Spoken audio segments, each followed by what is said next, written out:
folks. Daniel Wickwire here, and welcome back to Kaiju Movie Review. Today, I am joined by more than my loyal co-host, which will get mentioned last. I do love you, Zach, I promise. I am joined by our special guest, Mr. Zander Cannon, author and illustrator of various books. And I cut you off. Sorry, go ahead. Sorry, just hello.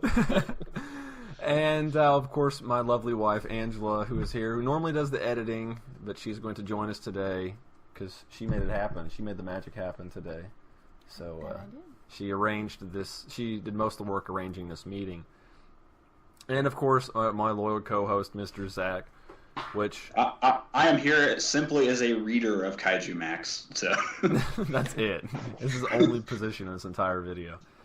And technically, this is all on me because if it wasn't for me, y'all wouldn't even know about the comic. That's somebody's got to claim something during this video. She's going to claim getting this whole meeting arranged, and Zach's going to claim, hey, Kaiju Max, and I'm going to claim I made the show 8 years ago. So, and whatever Zander wants to run with. Yeah, I don't know. I draw some cartoons. He draws nice pictures. Very nice pictures. And I promise you, by the end of this episode, the three of these people will not kidnap me and keep me in an abandoned factory. I might. Because I stole their wallet. I might kidnap you. That's creepy. Oh, okay. So today we are going to forego the news section and let Mr. Zander Cannon kind of talk a little bit about himself and what he do. All right. Well, I'm a comic book artist. I've been writing and drawing comics for it's 24 years now, and my latest comic, which dovetails nicely with this podcast, is Kaiju Max, which is a prison drama / satire starring giant monsters of the 1970s Japanese monster movie variety, and it's one of my favorite projects that I've ever worked on because the genre is so rich and it's so ridiculous that there's really nothing that you could possibly make up that wouldn't somehow fit. That if you have an octopus monster that flies, people will be like, "Oh yeah, I saw that movie." And it's been sort of a turning point in my career as a cartoonist to have a series where I can have it both be meaningful to me, but also so far out there that it's really fun to keep coming up with crazy ideas month after month. Well, it's nice to have something you can have that kind of freedom and have fun with it, because, a lot of jobs you do just aren't worth a hill of beans. They're just money at the end of the day. Well, and if you're doing a lot of comics that, sometimes they're a good concept, but they peter out after a while. You just can't keep coming up with new stuff. You can't keep raising the stakes because it makes the beginning seem ridiculous because I guess the stakes weren't high enough or whatever.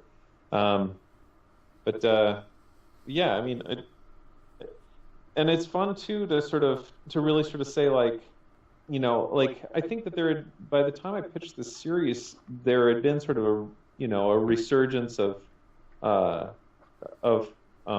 monster movie stuff, the legendary Godzilla and the Pacific Rim and that sort of stuff. But it was completely coincidental because it's just I watched kaiju movie, or I watched Ultraman specifically with my son, and it was just sort of this thing that I liked, and I didn't really, and I'd gotten to the point in my career where I was just I'm so tired of chasing trends, which is what you end up doing. You always are doing that I just said, I'm going to do this thing that I want to do, and I don't, hopefully somebody will publish it. But it was lucky that, that Oni saw the potential of it, and also that it was, that a marketing team could go, oh yeah, I think that we know how to position this a little bit. Who doesn't want giant monsters in a prison? I wanted it, and I didn't even know it existed. Right. It's true, and I got to say, after I just finished season 1 last week. I was looking at my local comic shops for singles issues of season 2, but I couldn't find any. So I'm either going to have to order them online or wait for the trade, which I believe is coming out in May, and then I'll wait. Yeah. Then I'll be waiting for season 3. But I gotta say, I was like wanting to see more of some of the characters when I finished season 1. I was just sitting there like, man, I really want to see. I really would have liked to have seen more of Mechazon, and I really would have liked to see more of some of the other characters. And it's just like I want to read more of this now because I want to see where it's going to go and what's going to happen with these characters, because you kind of get involved in the story and you really want to see like what is going to happen to all the monsters after the ending events of the first season. Yeah, that's what's really fun too, that you can kind of take. I mean, it's not like every one of these characters is basically kind of a ripoff of existing characters, but it's fun to sort of give them personalities. I mean, Mechagodzilla doesn't really have a personality. I guess he literally doesn't have a personality, but like, it's fun to sort of say, well, what is this? What would he be like if he were a real character that didn't have to smash things all the time? And it's really fun to be able to or take stock prison characters and say, well, what would they be like as a, what would the guy who gets busted for insurance fraud and gets shoved into a prison and is completely unprepared? Oh, will he be like this goat? Like a like cryptid goat guy who hides in the woods or whatever. And this serial killer or whatever. Oh, and he'd look like, Big Bird with a chemical burn or whatever, which is how somebody described the character of Zon. I was like, yep, that's pretty much right. That's Big Bird with a chemical burn. Best description I've heard. But yeah, I mean, it's fun. I mean, I think too, like, I've been doing comics for so long, and I've been I'm a science fiction writer and a fantasy writer, and so it's like I've got, that's my instinct is to be like, create this world and like, make it logical and want to come up with like, what's the money system and what's but then to take Kaiju Max, which is like a satire through and through, and like, and a prison drama through and through, like to do something that's kind of not science fiction-y, but with a science fiction sort of skin on it. It's really fun because it's like I'm constantly fighting against my own like instincts to be like, well, how does this work? Well, how did this monster's like fire breath work? And having to tell myself, nope, it doesn't matter because the fire breath is a metaphor, or that it's not important how these things work. This isn't a science fiction thriller. It accepts all of these the fire breath and the force fields and the and the scales and the monster battles as written. It accepts those and then puts them into different situations. And so it's a really kind of funny push-pull that my brain has to do with itself, I guess, and how to fit all that together. And so it's a tricky book to write. It's fun, super fun. Exercise that suspension of disbelief. Yeah, exactly. I also do have to say I also really enjoy the random like Japanese terms and the like regular like the real life kaiju names being used in place of like swearing and slang. I thought that was really really clever. And I believe Dan, you can back this up. I believe in one of our previous episodes I actually said that I actually used the Red King. Yes, you did. You did use Red King. Because it's so much easier than swearing, and it lets us keep our PG rating here. Well, right, we'll see how long that lasts. The cadence is correct, Yep. My favorite is still Megafauna. Yes. I love that's cool. It's like it just trips right off the tongue. But I mean, it sounds like it would be a legitimate term in the scientific field to describe something, though. So. Right. I mean, from a biological standpoint, which is where I'm from, so I was like, yes, I love that term. Yeah.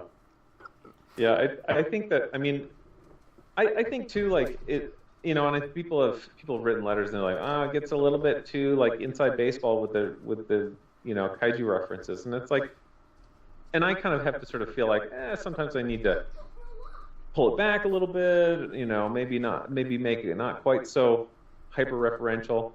And that's a tough balancing act too, because I get blind to it because I'm so immersed in it all the time.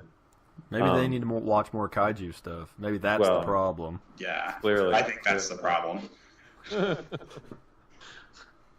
Yeah, and it's funny. I think it's interesting too I mean, and maybe with you guys too. It's like when people are like, "Oh, did you see?" You know, like, I mean, that I try to make it like references to kind of all kaiju movies, but like really the main ones are like basically 1965 to 1978. You know, like not really a huge, because it's like the dumbest ones are I think the most fun ones to sort of reference, because, and like we're going to talk about today with All Monsters Attack, it's like I love the ones where it's just like just throwing ideas at a wall. Like, let's just see what do we got. Well, you know, 40 monsters. They're super stupid. You know, they're based around another suit that we had lying around or whatever. Yeah. Yeah. Hey, yeah, I gotta say, like when I was reading Kaiju Max, like I was sitting there like trying to think to myself, like every time I'd see a new character, I'd be trying to figure out like what is this based on, like what thing is this taken from, like. I don't know. That to me is one of the really fun parts about reading it, because I'm just sitting here like, oh, the prison guards are clearly Ultraman, and you know, the outside police, I can't think of the term off the top of my head, so I'm sorry, but like the human ones look like they're almost based off of like Gatchaman or something like that, and so I was just kind of all over the place. Gatchaman and Kamen Rider combined. And then it's like once they started like bringing in sort of the mechs and stuff that they drive, it's like I wanted to have more like Gundam, Shogun Warriors especially. I mean, Gundam's awesome, but like Shogun Warriors are so 70s. That's what I love about them. Oh man, that takes me back. Right. I haven't heard anyone reference Shogun Warriors in decades. Oh, they're so amazing, like just how awkwardly they're designed, know, and like in like Mazinger Z and like or Zeto, the great super robot shows. Yeah, I mean, I liked that the Team Great, the police force, is more like it's almost like a catch-all for like basically everything that's not Ultraman. You know, everything that's a robot or like someone piloting a robot or someone piloting a ship, or I mean, and again, it's just like there's a temptation to say like, oh, let's make it all make sense. Like, oh well, only this team is allowed to transform, but this team doesn't. It's like, yeah, you know what? I'm not gonna worry about it too much. It's whatever comes to mind. There's an implied logic there, kind of, but I don't, but every panel that you spend explaining it, you're losing people, because there's no jokes, there's no plot, there's no character. It's just gobbledygook that people have to. That's for a role-playing game module, and if there were going to be a role-playing game module, great, somebody knock your socks off and do that. But sometimes you just ignore the exposition and just you accept what it is and continue going. Yeah, and it's like if you aren't used to accepting the impossible in kaiju movies, I don't know what to tell you. Or comics in general. Yeah. Yeah, I mean it's funny, yeah. Like when you're saying like seeing where what characters are based on. I mean, my editor was telling me at one point like that somebody was talking about like, oh man, I love the character designs, and I'm like, well, I'm glad you do, but I gotta say like I don't really sit down and design them. I just like on the first panel that they show up, I just open up Google image search and say, yeah, he's kind of like this, kind of like Gigan. It's like, all right, I'm gonna draw this. Yeah, okay. Then he's also kind of like whatever, King Joe, or, and like, you know, it's like, okay, done. And then you know, and it's like, well, now that guy has turned around. I got to figure out what the back of him looks like. Okay, let's look up some more kaiju. Plagiarism. It's kind of a haphazard process. Yeah, it's fun. That's awesome. That's a good way to do it, though. Whatever. Yeah, it really is. I mean, I was sitting there like waiting and like, because we first saw Team Great like early in season 1, but you don't see a lot of them, and I was kind of like sitting there like, man, I kind of hope there's some like Super Sentai influenced ones, because I'm a big Super Sentai guy, so to me that would be a lot of fun. Oh yeah, like, and I mean, yeah, I try to have like weaponry or whatever, like, oh yeah, there's, you know, a sword, it's a gun, and you know, like, I've been trying to. They don't show up enough that I make them really. I've been trying to keep them more consistent than I have been doing new stuff, but I'll have to have them have more Super Sentai influence on them. But the second season has a lot more Team Great, because they're spoiler alert, hunting down the fugitives from the kaiju next break. They'll be fine, because we're going to tell them to go buy it anyway. So go buy it, because you need to. Go buy it. Go buy it. All right. Okay, so Mr. Zander already took us to where we needed to go, but today's movie is Godzilla's Revenge, a.k.a. All Monsters Attack, a.k.a. Godzilla the Stock Footage Festival. It was released... It is. Sorry, I thought you were going to say something. Okay, you alright there? It was released in Japan on December 20th, 1969, and in the United States in 1971. It was directed by Ishiro Honda, written by Shinichi Sekizawa, starring Tomonori... Gosh, I'm bad with this. Yazaki... I know, I'm like reading my notes, I'm like, wait a minute. Hidego Amamoto, goodness gracious. Sachio Sakai, Kazuo Suzuki, and Kenji Sahara, and I wanted to put him in because it's Kenji Sahara, and he was in a lot of really, really cool kaiju movies, specifically Rodan, which is a criminally underrated movie. That's not what you're talking about. We're not talking about Rodan today. I'm being told to move on. Okay, so the movie starts with Ichiro, which is a lonely, chubby child that gets picked on by bullies after school, particularly one bully named Gabara. I have one thing to say. I have never heard of the name Gabara as like the name of a Japanese person. Like, I lived in Japan for 2 years, and it's like, nobody's named Gabara. Like, Ichiro, yes. Like, Kazuo, yes. Like, there's a million, we heard a million names. Nobody's named Gabara. That sounds like a monster name. Like, but I mean, I'll also admit that, like, I haven't heard all the names. It just seems obvious. Just, you know. I agree. Just saying, it's almost like this movie is kind of a slapdash, you know, kind of dashed off in a moment. I just assumed that the parents hated the kids. Let's just name him Gabara. Nobody's gonna like him anyway. Well, Ichiro spends many of his nights at home alone because, like all the other parents in this show, they all hate their children, and they work so they don't have to hang out with their son. But seriously, his parents work overnights to make money, so he's often left at home alone with food and, of course, do his homework. The neighbor across the hall, Shinpei, who's a toy maker, keeps an eye over him when, of course, his parents aren't around, and helps him out with any questions or makes food for him and so on.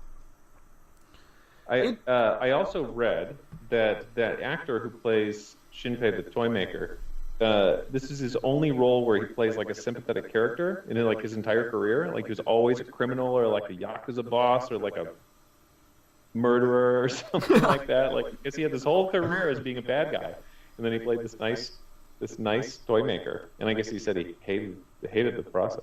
Oh, I'm sure he did, and I've heard that too. I actually have read that as well, and it reminds me of. It's not the same, but it reminds me of Jim Carrey. He did like all those funny movies, and then he did like that one like straight film, like where he was like serious or like a serial killer or something. And I was like, okay. I mean, I'm not saying they can't do it, but it's really out of context for somebody who's typecasted, essentially. Robin Williams, yeah. What was the movie where he photo developer? 1 Hour Photo. Yes, I've seen that movie. It was so unusual to see him like that. That whatever. Yeah. That night, Ichiro daydreamed that he was on Monster Island, or stock footage hell, as I like to refer to it. During his visit there, he met up with the son of Godzilla, Minya Manila, whatever name he goes by. Minya and Ichiro had a bit of a conversation. They shared time together, a bonding experience, about how Ichiro tried to convince Minya to put strange plants into his father's food. Exactly. That's what happened. There's a reference there. There's a reference. And make him explode. Anyway, but that had nothing to do with the plans. Not directly. Anyway, you find out Minya also has a bully, but his bully comes in the form of Gabra, but it's a kaiju, as it should be named, not a small child, because that's just hateful and cruel. And I love the design of Gabra. Oh, the I monster. Do. I guess he was, apparently it was like a redesigned Godzilla suit. Yeah, it was like they made the muzzle different or something. Anyway, but it's like he's awesome. He's just so. I mean, he's stupid looking, which is, in my opinion, is what the prerequisite for a great monster. But yeah, like that terrible noise he makes, and his face is all weird, like a cat, and he's kind of furry in places. It's like somebody hit him in the face with a shovel. It's brilliant. Yeah. No, that's a cool design. I agree, and it's funny that the suit it came from, because if you think about it, next time you look at a Godzilla suit that we mentioned this, you're going to think you're going to imagine the tail hacked off and a cat face on it, and there's Gabara and like a bushy hair on top. Right. But it is a good design. It's all warty, like a toad. Yeah. Yeah. But let's see. Ichiro wakes up from his slumber. He goes outside to play, to kill a little time, to make himself tired so he can go back to Monster Island, of course. While he is out and about, he stumbles upon an abandoned factory. Inside the factory, he finds a wallet, which contains a driver's license, which you tend to find in wallets. And it belongs to a bank robber. One of two bank robbers that's actually hiding out in this factory. Takes the wallet, puts it in his pocket with a driver's license, and heads home. The robbers actually follow him out afterwards to his house in an attempt to recover this license, so the police, of course, don't know where they're at. Once he gets home, Ichiro takes another plane ride to stock footage town and ends up meeting up with Minya once again, but this time Minya is forced into a fight with Gabara, must face his fears, and do battle with his rival, if you will. But of course, he loses the battle gloriously, after which Ichiro is actually kidnapped by the bank robbers. But if you want to know what happens to him and what happens with the chronicle of, which I don't know if it's a chronicle, Gabara and Minya, you'll just have to watch the rest. You'll have to watch the movie yourself and find out. Will Ichiro defeat his bully? Will Minya defeat Gabara? Find out next time. On All Monsters Attack! We wouldn't want to have any spoilers for this 48-year-old movie or whatever it is. This 48-year-old movie that's barely an hour long. Is there a statute of limitations now? Oh my gosh. Okay, so let's discuss. We can discuss, since Mr. Zander brought it up and he makes a valid point. We should talk a little bit about the monster designs and special effects. Mr. Zander, do you have anything you'd like to point out off the top of your head about that? I mean, I don't know. It was. I thought, in a way, it's like after watching a whole bunch of. I think it's kind of comforting because every time the monster shows up, Ichiro's like, "Oh, look, it's Kumanga," and you're like, "Yeah, hey, like there he is." Like, because I have a soft spot for all these monsters too. So I mean, I like that it's that it's all stock footage. I mean, it's a dumb movie, but what are you going to do?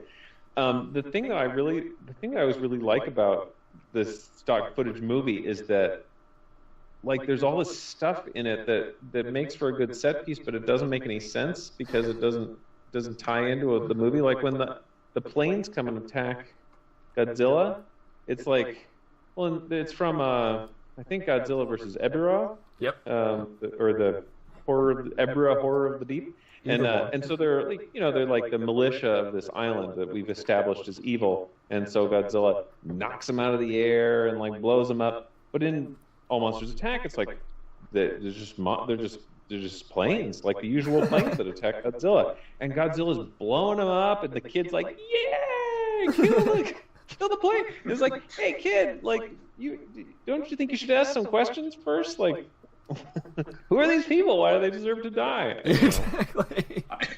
I have a feeling that this is why Little Boy is evil in your comic. Oh yeah. It's interesting too because it's so out of context. You're just like, did these jets fly all the way to Monster Island just to attack Godzilla? That's what the Bermuda Triangle opens up. Planes go into it, go to Monster Island, and get destroyed. That's what happens. Right. Yeah.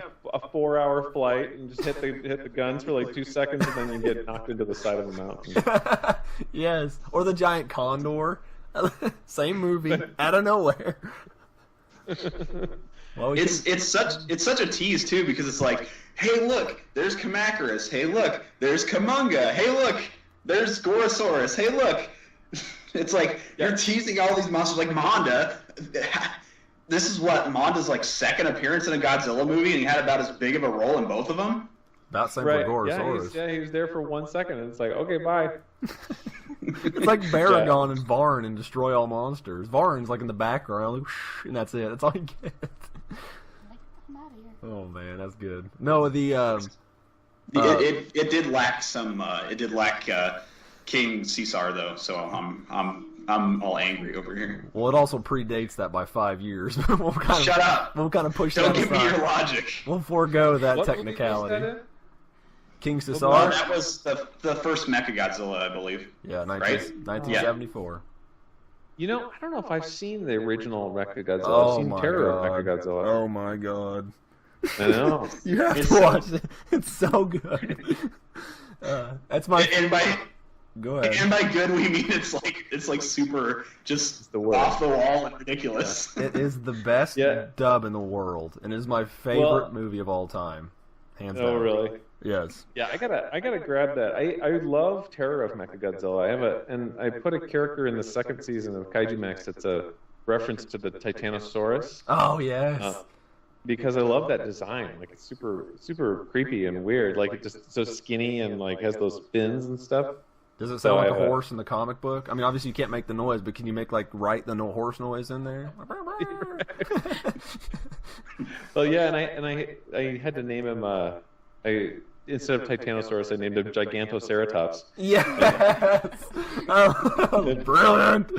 I And he love shows it. up because he's up in by these islands where near Alaska, and he's eating puffins like they're popcorn, which is a gag I've been waiting to do for like 2 years. Well played. Well That's played. awesome. Well, I look forward to that. I have to look that one up because I do love Terror of Mechagodzilla. It's like when I was little, it was the one Godzilla movie I didn't know existed until I watched Godzilla vs. Monster Zero, an old VHS. I don't remember who even released it. It's been so long. Video Treasures, maybe. At the very end of it, there's a highlight reel of other kaiju movies they released, and then there was Terror of Mechagodzilla. And, like, growing up, I'd seen what assumed were all of them. And then there was this trailer for Terror of Mechagodzilla. I'm like, what is this? And yeah, it was like a big deal for me. But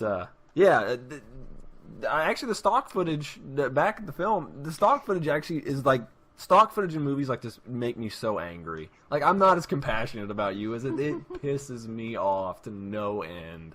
I think that I would care more if this movie wasn't so shitty from the outset. But like, sorry, No, you're fine. You're I'd fine. care more if this movie weren't so lousy from the outset. But I also feel like one of the things that Ishiro Honda does that's so surprising is that like you'll be like, okay, you sit down, you put the DVD in, and you're watching this monster movie, but all of a sudden you find yourself all wrapped up in what the people are doing.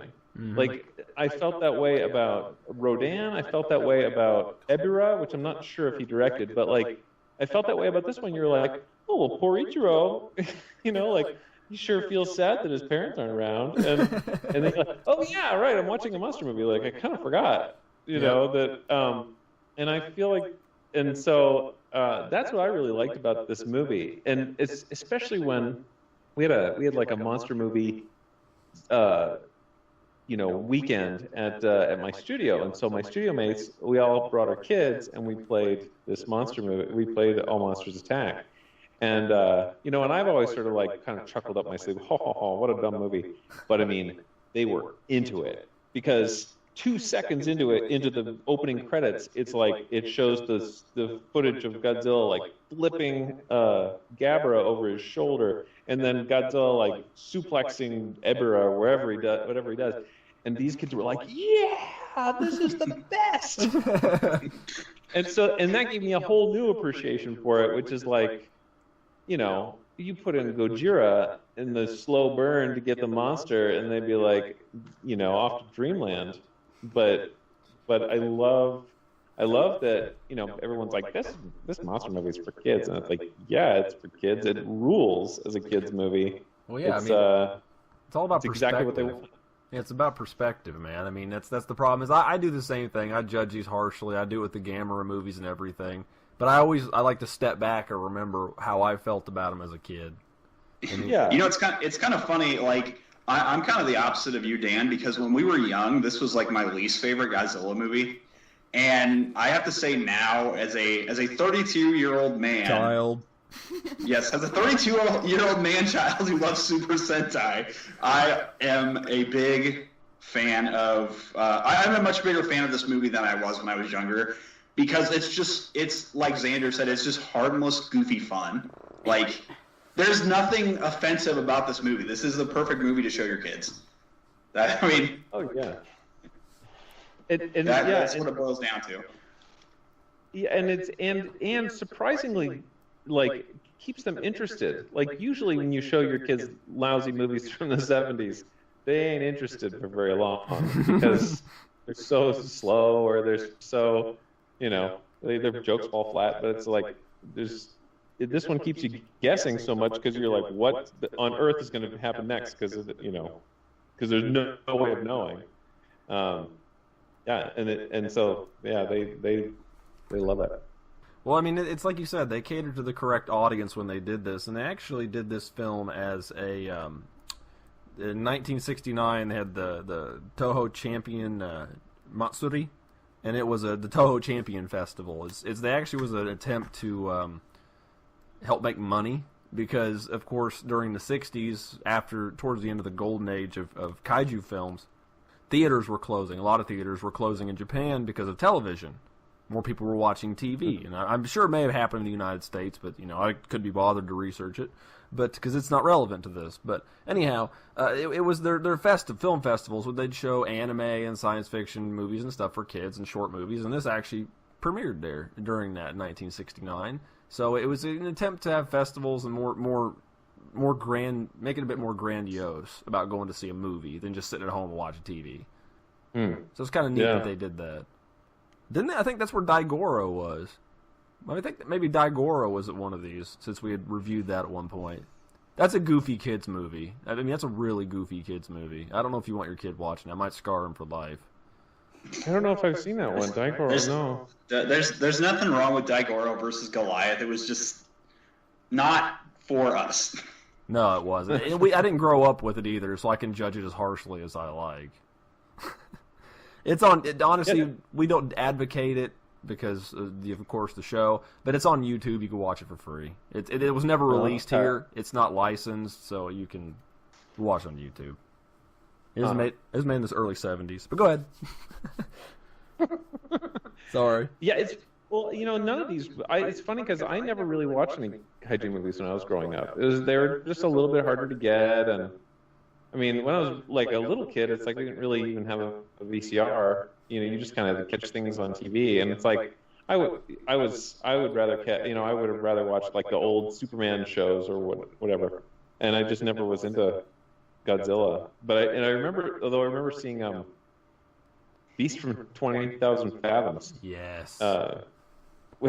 which kind of scarred me. I was little, so I was like, "Oh my god, he ate that policeman!" Rhedosaurus. That's But yeah, so it's like I really didn't watch these, certainly not many of them, until I was watching them as a parent and saying like, and sort of seeing it, but also seeing it through my son's eyes, and it's like, oh yeah, like I can kind of look at it in both ways. And I mean, a lot of them, once I was watching them for research, it's like, I mean, then my attention is completely drawn to different things, where it's like, oh, I love that character that's in the background that has nothing to do with the plot, but it's a great thing for me to steal. There you go. There you go. Dumb prison comic. Oh, that's awesome. Oh crap. No, actually, speaking of these being children movies, and I gotta mention this. When this movie was released in the United States, of course, as Godzilla's Revenge, it was this is correct billing here. It was double billed when it was originally ran in the United States, and it was double billed with a film called Island of the Burning Damned, because that's what you want to take your kids to. Right. Oh yeah, just stay for both. Wow. Well, it was the late 60s going into early 70s where the big violence, gore, kind of getting towards exploitation boom started happening, so Yeah. why not? Also, another note I would like to make, the dog. Another note I'd like to make, sorry. It's okay. The stock footage of this that was used in this was Ebera, son of Godzilla, King Kong, Godzilla versus not King Kong. King Kong escapes, not Godzilla versus King Kong, and then Destroy All Monsters. And it was the last appearance of Gorosaurus, which is just a crime in and of itself. Oh, that's a crime. I love to. Yeah, I love that. So different from all the other kaiju. I know, and it's like all he was supposed to be was an analogy for a T-Rex, and like let's just take a T-Rex and turn him into a kaiju, and he was like one of the most memorable monsters of all time. Yeah, they couldn't even. They apparently couldn't even be bothered to bring him back for Final Wars when they had pretty much everybody else in that movie. I don't want to talk about that movie. Why? Anyway, actually, I would like to. I want to state something. We've been talking this entire time, this whole movie, and we've never actually talked about Godzilla in the film. Oh yeah. Nobody likes Godzilla. He's there. Right? He's there. I mean, he's mainly people like Godzilla. Don't say that. That's terrible. What are you doing? I'm just kidding. Yeah, he's literally, Zach nailed it. He's there. He's telling his kid what to do, and You can kind of tell if you look that the footage comes from different sources because you can see minor detail, like minor differences in the suit based on what scene it is. So minor, yes, minor. Dude, I was busy watching him kick rocks at a giant lobster. Okay, that was a great scene. That was amazing. And secondly, see, like I mentioned, I believe in the interview, which would be out before this, and for folks that hadn't watched it or have watched it, I apologize. We're doubling up. For folks that hadn't, you've learned new stuff today. But anyway, that's what got me, like, the stark contrast between suits, because that's what I noticed, like, from the special effects angle, that's what catches my attention. Like, this suit isn't right. Why is this here? Or they'll do the shift from night to day, and they should have just been filming it at night, but they just shoot during day and make it look darker. Oh, gosh, it drives me nuts. I'm sorry. Carry on. So negative. I think that there's something about this movie that makes you suspend all notice of, like, I'm watching a good film. It's like as soon as the surf music starts at the beginning, it's just like, and it's like, oh, I'm out of here. Click. Like, Yeah. Because you have your critical functions have been turned off for the night. Yeah, but as long as you just completely shut your brain off, you're good. And admittedly, as I've grown older, like you said, I've been less harsh to this film. I don't hate it as much as don't hate on it like I used to. I didn't say as much. It just sounds negative. Well, you sure were hating on it. But I make fun of it out of love. I mean, there's a difference. Okay. It's like when never mind. I'm gonna leave that joke because that may be taken out of context. Yeah, be careful there. Anyhow, let's step over here for a second, or step back for a second. Zach, what have you found out as far as film availability goes for this movie? Well, I mean, there's multiple different versions you can pick up. It's available on VHS. There was a dub-only DVD released by Sony some years back, and then there was a DVD release with both the Japanese and English versions on it, I believe from Classic Media as part of their Toho Monster collection. They are kind of varying in price. The All Monsters Attack DVD that's part of the Toho Monster collection is going to run you $30 to $35. It's the more sought after of the releases due to it being the only way to get the Japanese version in the United States.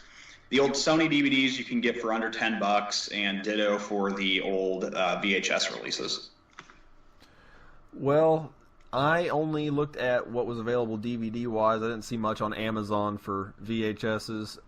The DVDs will be the crappy old Classic Media ones that you used to find in $5 bins at Kmart about a decade ago.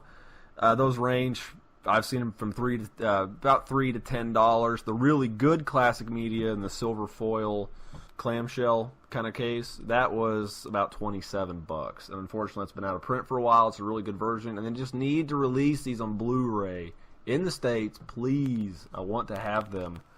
But no. I'd be okay with that. Yeah, it's also worth mentioning that as Shout Factory, as part of their Shout Factory TV, also has all of the Godzilla films, at least the Showa films, available to stream. So all of them? I believe all of them are on there. That's a bold claim. Somebody's going to correct us. I know. Somebody will probably correct me, but that's fine. Let them. Come at me, bros. But yes, aside from that defensive remark, you can rent the movie for $2.99 if you don't use Shout Factory, but you can just watch it on Shout Factory for free. So whatever you want to do, it's up to you. Lastly, we can go on to closing statements, and I think I've got a good idea what he's going to say, but why don't you let us know what you thought, Mr. Zander, of this film, and would you recommend it? Oh, well, I would have to sort of take the measure of someone to know whether they would really appreciate it. It's like if they said, "Oh, my favorite Godzilla movie is the 2014 American Godzilla movie," it's like, right then, you skip this one. But if you say, "I like Ultraman," I like weird old Japanese stuff, it's like, yeah, this is gonna be like, you don't have time to watch a bunch of Godzilla movies, watch this one. You get like five in you one get little movie. bits of lots of Godzilla movies. But yeah, I absolutely recommend it. I think that this is it's a great movie because it gives you a little bit of everything.